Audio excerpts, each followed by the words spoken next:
Assalamualaikum warahmatullahi wabarakatuh. Innal hamdalillah nahmaduhu wa nasta'inuhu wa nastaghfiruhu wa natubu ilayhi wa na'udzu billahi min shururi anfusina wa sayyiati a'malina. Man yahdihillahu fala mudilla lahu wa man yudlil fala hadiya lahu. Asyhadu an la ilaha illallah wahdahu la syarika lahu wa asyhadu anna Muhammadan abduhu wa rasuluh sallallahu alaihi wa ala alihi wa ashabihi wa man tabi'ahum bi ihsanin ila yaumiddin. Amma ba'd. Ikhwani fid din wa akhwati fillah, jemaah yang semoga dirahmati Allah Subhanahu wa taala, kita lanjutkan kembali kajian kita dari pembacaan kitab Mudzakkiratul Haditsin Nabawi fil Aqidati wal Ittiba', 21 petunjuk Nabi sallallahu alaihi wasallam dalam akidah dan ittiba'. Ittiba' maknanya mengikuti Nabi sallallahu alaihi wasallam, karya Syekh Rabi' ibn Hadi Al-Madkhali hafizahullah ta'ala. Kita menyisakan dua hadis lagi, hadis ke-20 dan yang ke-21. Insyaallah di pertemuan kali ini kita selesaikan pembahasannya, karena pembahasan tidak begitu panjang. Di hadis yang ke-20 di halaman 167, di sini Syekh membawakan sebuah hadis tentang kunci keselamatan umat. Bagaimana umat itu bisa selamat dan apa sebab sebuah umat dibinasakan. Kata beliau hafizahullah ta'ala, dari Abu Musa Al-Asy'ari radhiyallahu ta'ala anhu. Abu Musa namanya Abdullah bin Qais Al-Asy'ari. Ini nisbah ke sebuah kabilah yang ada di Yaman. Jadi Abu Musa ini datang dari Yaman, bukan penduduk Mekah, bukan penduduk Madinah. Beliau berkata bahwasanya Rasulullah sallallahu alaihi wasallam bersabda, "Mathali wa mathalu ma ba'athani Allah bihi kamathali rajulin ata qaumahu." Permisalan diriku dengan apa yang aku diutus dengannya seperti seorang laki-laki yang mendatangi kaumnya. Faqala, dan laki-laki itu mengatakan, "Ya qaumi inni ra'aitul jaysh." Wahai kaumku, aku melihat pasukan bi'ainaya, dengan kedua mataku, wa inni ana nadhirul uryan fannaja, dan sesungguhnya aku an-nadhirul uryan, pemberi peringatan yang telanjang. Perhatikan kalimatnya. Orang ini mengatakan, ana an-nadhirul uryan, saya pemberi peringatan yang telanjang. Tidak akan disebutkan bagaimana latar belakang ucapan ini. Fannaja, maka hati-hati kalian. Fa'ata'ahu qa'ifatun min qaumi, maka sekelompok dari kaumnya mendengarkan peringatan si pemberi peringatan yang telanjang ini. Ada yang mentaati ucapan orang ini. Fa'adlaju fantalaqu ala mahdihim, akhirnya mereka selamat karena bisa mereka pergi dan keluar. Wa kadzabat qa'ifatun minhum, sekelompok dari kaumnya ada yang mendustakan berita ini. Jadi berita adanya tentara yang akan menyerang didustakan oleh sebagian kaumnya. Fa asbahu makanahum fasabbahumul jaysh, maka di pagi hari para tentara pasukan tiba-tiba menyerang mereka. Fa'ahlakahum wajtahahum, dan mereka membinasakan kaum yang mendustakan berita tersebut. Fadzalika, maka itulah kata Nabi sallallahu alaihi wasallam, mathalu man ata'ani, permisalan orang yang taat kepada, fattaba'a ma ji'tu bihi, dan mengikuti apa yang aku bawa.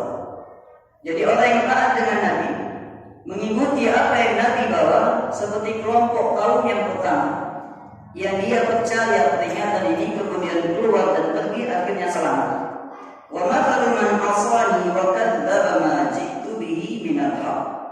Dan orang kedua atau golongan yang kedua, kelompok yang binasa tadi, itulah permisalan orang-orang yang bermaksiat kepadaku dan mendustakan apa yang aku bawa dari kebenaran. Hadis riwayat Al-Imam Al-Bukhari dan Al-Imam Muslim. Untuk memperjelas hadis ini, kita lihat di halaman 172. Di situ ada 5 faedah yang kita akan rincikan, kita akan jelaskan di pertemuan tadi. Faedah yang pertama, Mayaqra. Siapa yang membaca? Allah. Faedah yang bisa diambil. Yang pertama, kefasihan Rasulullah SAW dalam membuat perumpamaan yang benar lagi hidup, sehingga sesuatu yang bisa diterima akal menjadi nyata dapat dirasakan panca indera, serta mendekatkan makna yang jauh melalui gambaran yang mengagumkan ini. Nah, di hadis ini Nabi SAW mengumpamakan orang yang ikut beliau seperti kaum yang percaya berita dan dia selamat. Orang yang tidak ikut beliau seperti kaum yang tidak percaya berita akhirnya dibinasakan. Sekarang apa maksud an-nadhirul uryan? Pemberi peringatan yang telanjang ini. Jadi dikisahkan di zaman dulu ada 2 kabilah ini saling berseteru, sudah ribut sejak lama. Tapi pada Allah ada laki-laki dari kabilah satunya menikah dengan seorang wanita dari kabilah musuhnya. Akhirnya menikah laki-laki dan perempuan antar kabilah. Ternyata kabilah dari perempuan yang dia nikahi ini sudah menyusun rencana akan menyerang kabilah laki-laki.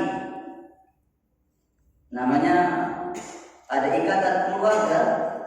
Setelah laki-laki ini tahu ada rencana penyerangan kabilahnya, dia berusaha ingin pulang ke kabilahnya memberitahu.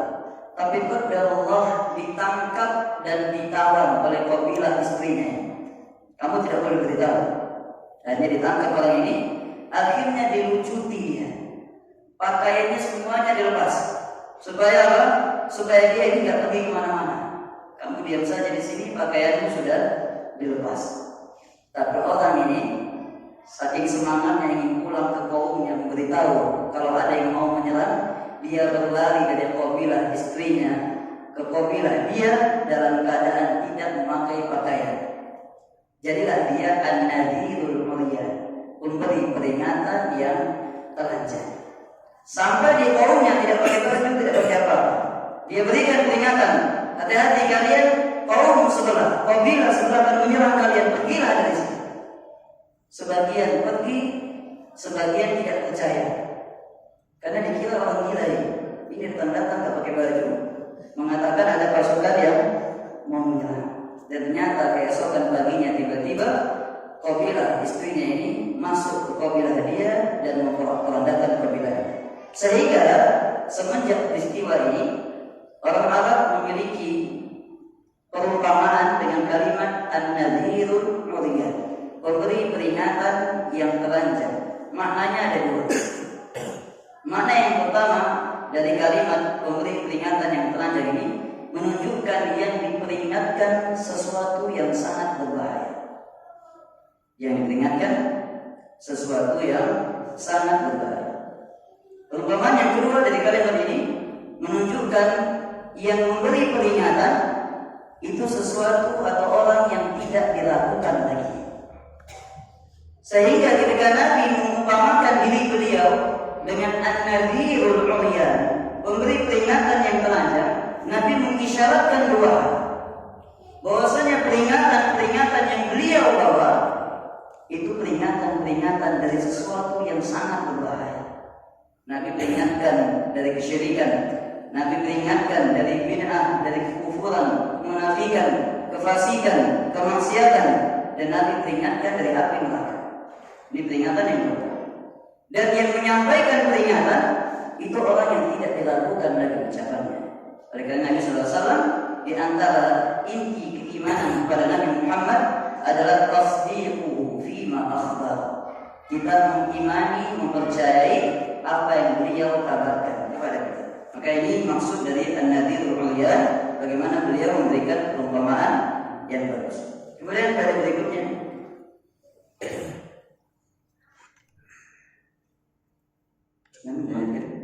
semangat beliau untuk membimbing manusia. Lanjutkan yang ketiga sekalian. Yang ketiga, kebenaran dan kejelasan apa yang beliau bawa. Nah, dari hadis ini kita ambil pelajaran berikutnya. Di dalamnya ada semangat Nabi dalam membimbing manusia, dan di dalamnya ada kebenaran dan kejelasan apa yang Nabi sampaikan.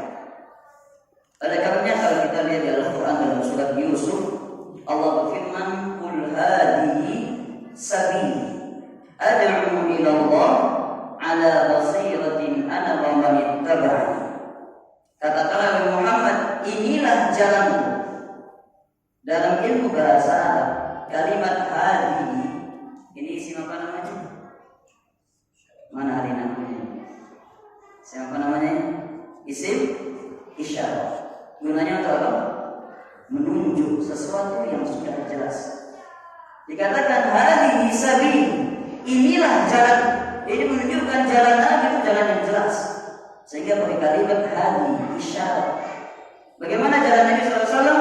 Ad'u ila Allah, aku berdakwah di jalan Allah. Kalimat ad'u dalam ilmu bahasa Arab pun fi'il mudhari menunjukkan istimrar, bahwasanya dakwah Nabi itu terus menerus. Oleh karena beliau mengatakan semenjak diutus jadi Nabi dan Rasul, tidak ada lagi yang namanya istirahat. Di umur 40 tahun ke atas sampai meninggal, tugas Nabi dakwah, mengajar, terang, dakwah, mengajar, jihad, dakwah, mengajar, jihad. Tidak ada istilah.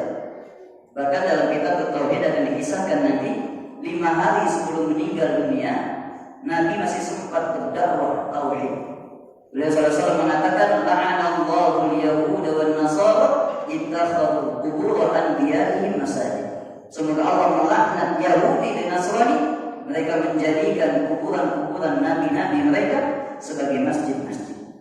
Sehingga jelas kebenaran yang beliau. Ad'u ila Allah, berdakwah di jalan Allah. Ala basiratin, di atas basirah, di atas ilmu. Sebagian ulama menyebutkan makna basirah adalah sesuatu al-ma'rifatul lati yumayyiz biha al-haqq wal batil. Pengetahuan yang dikenal dengannya mana hak, mana batil. Jadi Nabi itu berdakwah dalam keadaan terang di hadapan beliau, mana hak, mana yang batil. Jelas. Oleh karenanya disebutkan di sini kebenaran dan kejelasan apa yang beliau. Yang hak itu jelas hak, yang batil itu jelas batil. Sehingga seorang dai ketika dia menegakkan amar ma'ruf nahi munkar, dia harus punya basirah. Dia bisa membedakan mana hak, mana batil. Ada yang terjadi keributan di tengah masyarakat itu masih kabur, masih remang-remang di hadapannya, masih abu-abu di hadapannya mana hak, mana batil, tapi kerasnya luar biasa. Belum tentu jelas mana hak, mana batil. Oleh karenanya di sini semangat Nabi SAW dan jelasnya apa yang beliau bawa dari kebenaran yang ada. Maka ini pada yang kedua dan yang ketiga. Pada berikutnya yang keempat. Yang keempat, terwujudnya keberuntungan dan kebahagiaan karena membenarkan dan menaati beliau serta mengikuti apa yang beliau bawa.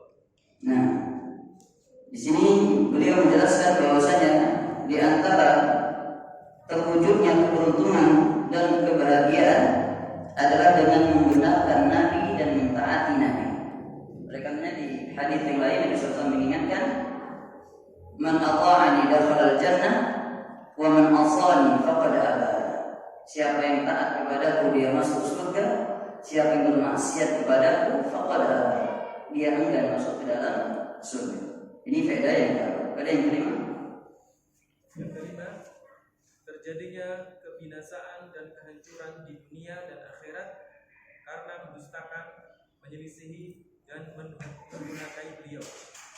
Nah, di antara sebab kebinasaan, kehancuran setiap umat itu ketika mereka menyelisihi nabi-nabi mereka, Oleh karenanya dalam riwayat Bukhari dan Muslim, Nabi SAW mengatakan, "Kathratu masailihim ikhtilafuhum 'ala anbiya'ihim." Sebab kebinasaan dari umat-umat terdahulu termasuk umat ini adalah terlalu banyak mempertanyakan syariat dan terlalu banyak menyelisihi nabi-nabi mereka. Pertanyaan di sisi para ulama itu ada dua. Ada pertanyaan yang sifatnya ingin mencari ilmu, itu diperbolehkan. Ada pertanyaan yang sifatnya mempertanyakan sesuatu untuk memberatkan dirinya sendiri. Sebagaimana pertanyaan dari Bani Israel kepada Musa alaihissalam, bisa dibaca di surah Al-Baqarah, bagaimana ketika Allah perintahkan mereka untuk menyembelih seekor sapi, mereka bertanya segala macam pertanyaan. Warnanya warna apa? Sudah pernah dipakai membajak sawah atau belum? Yang sudah melahirkan atau yang masih perawan? Ini bingung. Kenapa mereka mempertanyakan itu? Dalam rangka mengelak syariat. Semakin sulit ciri-ciri sapi yang diberikan, semakin ada alasan mereka untuk tidak melakukannya. Makanya di akhir ayat disebutkan wa makanu yaf'alu. Hampir saja Bani Israil tidak jadi melakukannya. Demikian mereka menyelisihi nabi-nabi. Oleh karenanya kalau kita baca Al-Quran, ada 3 surat yang di situ terdapat hal-hal yang tegas bagi orang yang menyelisihi Nabi Sallallahu Alaihi Wasallam. Yang pertama saya lihat di surat An-Nisa ayat yang ke-65. An-Nisa ayat yang ke-65. Allah firman, "Fala wa rabbika la yu'minun hatta yuhaqqimuka fima shajara bainahum, thumma la yajidu fi anfusihim harajan mimma qadaita wa yusallimu taslima." Demi Tuhan, wahai Muhammad, tidak sempurna keimanan mereka sampai mereka menjadikan dirimu hakim penentu semua perselisihan di antara mereka, kemudian mereka menerimanya dengan lapang dada. Di ayat ini jelas wajib kita mengembalikan semua perselisihan kepada Nabi Muhammad SAW. Ini ayat yang pertama. Ayat yang kedua berkaitan dengan larangan menyelisihi Nabi adalah surat An-Nur ayat 63. Surat An-Nur ayat 63. Allah firman, "Falyahdharil ladzina yukhalifuna an amri an tusibahum fitnah aw tusibahum adzabun alim." Hati-hatilah orang yang menyelisihi perintah Nabi, akan menimpanya fitnah, yakni penyimpangan akan menimpanya azab yang pedih. Ini ayat yang kedua. Ayat yang ketiga di surat Al-Ahzab ayat 36. Surat Al-Ahzab ayat yang ke-36. Allah firman, "Wa ma kana lil mu'minin wa la mu'minatin idza qadallahu wa rasuluhu ay yakuna lahumul khiyaratu min amri." Tidak pantas bagi mukmin laki-laki dan mukmin perempuan, kalau Allah dan Rasulnya sudah menetapkan sebuah hukum, dia pilih jalan-jalan yang lain, dia mencari pilihan-pilihan yang lain. Dikarenakan pilihan yang lain berarti menyelisihi jalan Nabi dan para sahabat. Ini 3 ayat yang sangat jelas dari ancaman-ancaman orang yang menyelisihi Nabi Muhammad Sallallahu Alaihi Wasallam menjadi sebab kebinasaan dan kehancuran. Dengan demikian selesai hadis yang ke-20. Kita masuk hadis yang terakhir, hadis yang ke-21. Hadis tentang mahabbah, mencintai Allah dan Rasul. Kita akan jelaskan nanti ada 3 jenis kecintaan. Ada mahabbatullah, ada mahabbah fillah, ada mahabbah ma'allah. Ada cinta kepada Allah, ada cinta karena Allah, ada cinta bersamaan dengan Allah. Ini 3 jenis kecintaan. Mana yang diperbolehkan, mana yang masuk ke dalam kesyirikan. Namanya syirkul mahabbah. Kita lihat hadis dari Anas bin Malik radhiyallahu taala anhu. Kata Anas bin Malik, dari Nabi SAW beliau bersabda, "Salasun," ada 3 hal, man kunna fi, siapa yang 3 hal ini ada pada dirinya, wajada bihinna halawatal iman, dia akan merasakan manisnya keimanan. Yang pertama, ayyakunallah, ketika Allah wa Rasul dan Rasulnya ahabbu ilaihi mimma siwahuma, lebih dia cintai daripada selain keduanya. Ketika Allah dan Rasulnya lebih dia cintai daripada segala sesuatu. Wa ayyuhibbal mar'a, yang kedua adalah dia mencintai seseorang la yuhibbuhu illa lillah. Dia tidak mencintai saudaranya, kawannya, apapun itu kecuali lillah, karena Allah. Yang ketiga, wa ayyakraha ayyauda fil kufri, dia benci untuk kembali ke dalam kekufuran, kama yakrahu ayyuqdhafa fin nar, sebagaimana dia benci untuk dilemparkan ke dalam api neraka. Hadis riwayat Al-Imam Al-Bukhari, Al-Imam Muslim, At-Tirmidzi dan Ibnu Majah. Sekarang kita lihat faedah dari hadis yang mulia ini. Bisa dilihat di halaman 183. Di situ ada 4 faedahnya. Kita mulai dari faedah yang pertama. Allah mau baca gantian dulu. Apa? Yang pertama, manisnya iman adalah kelezatan jiwa yang diperoleh orang yang terpenuhi pada sifat-sifat ini. Nah, kata beliau, hafizahullah, manisnya iman adalah kelezatan jiwa yang diperoleh bagi orang yang terpenuhi padanya sifat-sifat ini. Pembahasan yang pertama, bahwasanya manisnya keimanan itu tidak terbatas hanya 3 ini saja. Banyak hal-hal yang lain yang membuat bertambahnya iman sehingga kita merasakan manisnya keimanan. Di antaranya dalam surah Al-Anfal, di antara hal-hal yang menambah keimanan adalah berzikir kepada Allah dan mendengarkan bacaan Al-Quran. Idza tuliyat alaihim ayatuhu zadatuhum imana.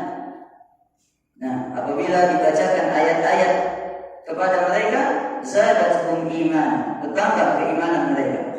Atau sebelumnya disebutkan wa idza dzukirallahu wajilat qulubuhum, kalau disebutkan nama Allah wajilat qulubuhum, hati mereka menjadi takut karena bertambah keimanan.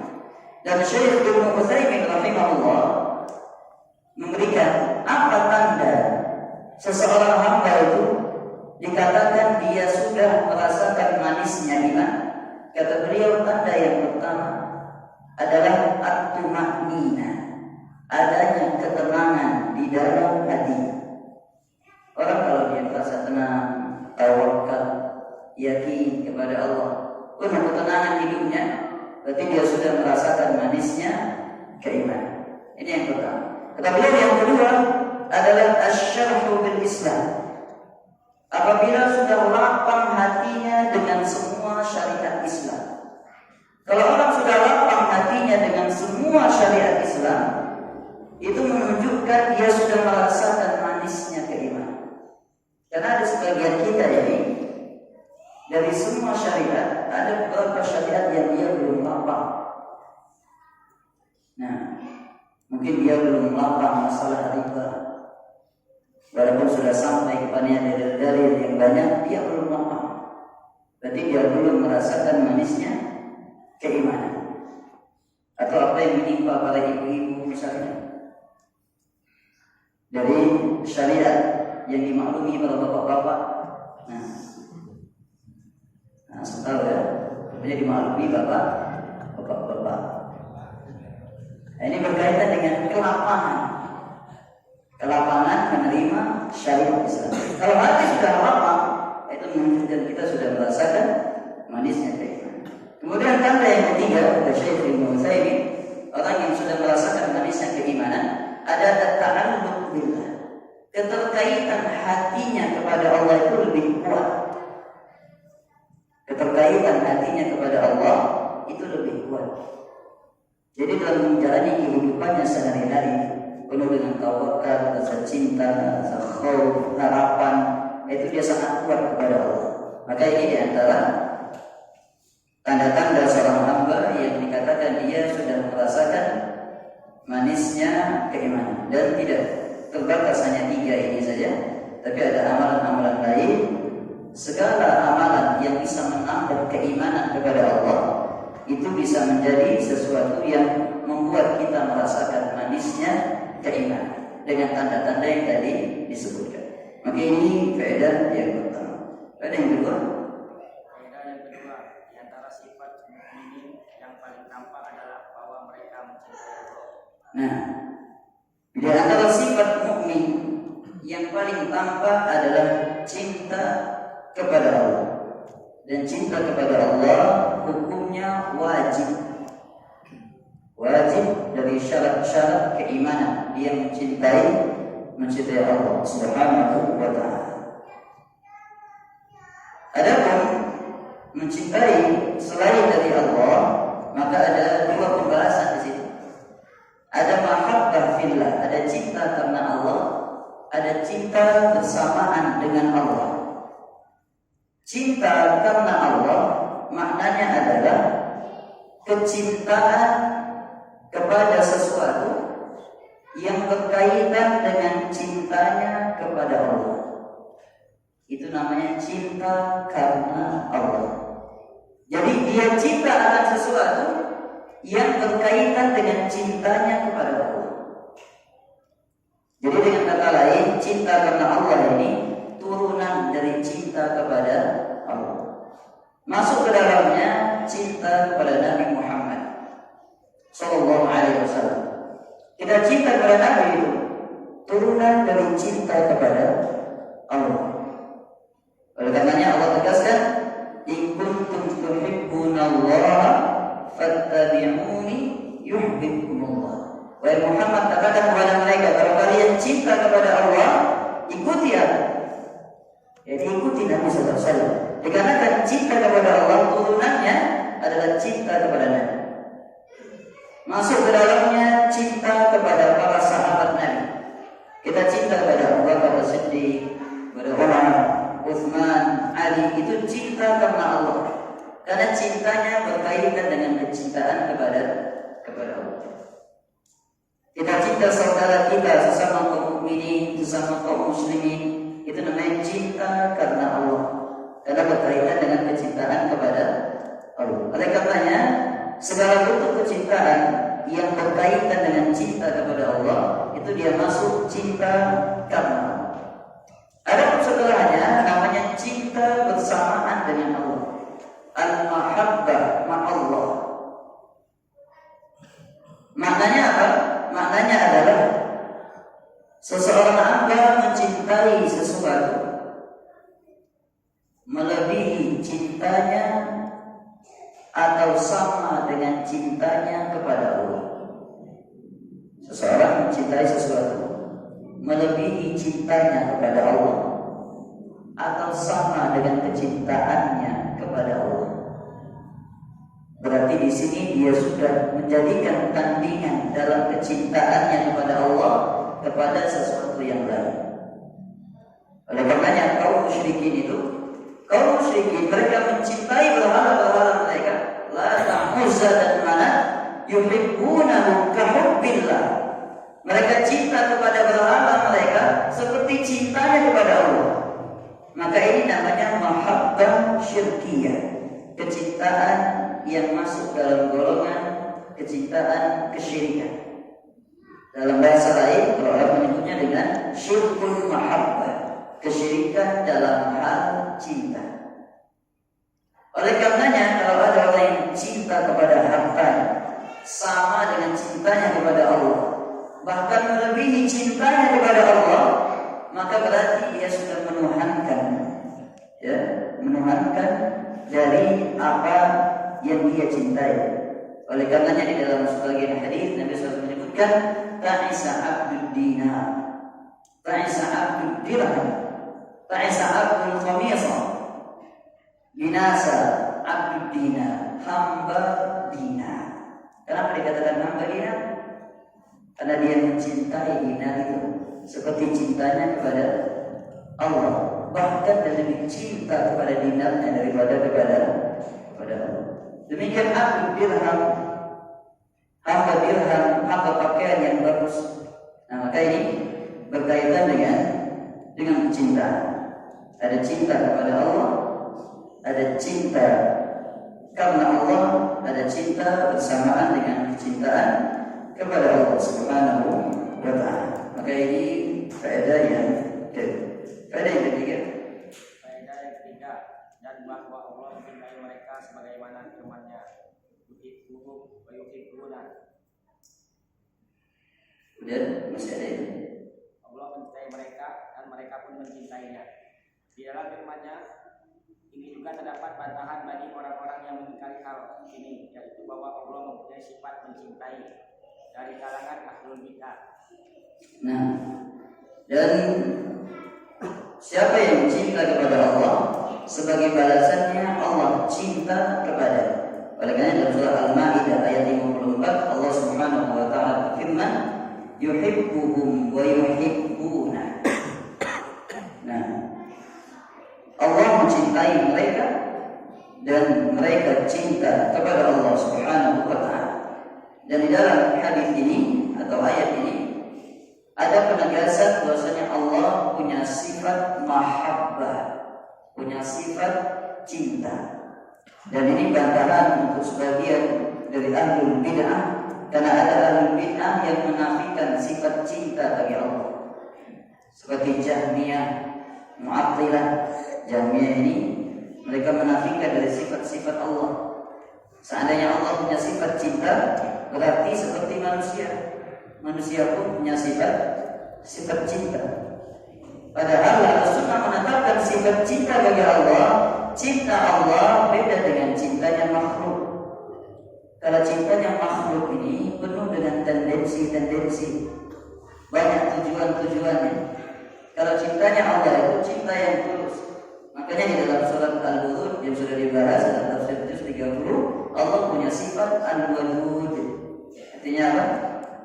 Maha mencintai dengan cinta yang tulus. Di antara bentuk ketulusan cinta Allah di ayat itu digandengkan Al-Wadud dengan kalimat Al-Ghafur. Wa huwal Ghafurul Wadud. Dialah Allah Maha Pengampun lagi Maha mencintai. Apa hubungannya dua nama ini? Sudah berlalu, saya beritahu. Yang masih ingat, kenapa digandengkan nama Al-Ghafur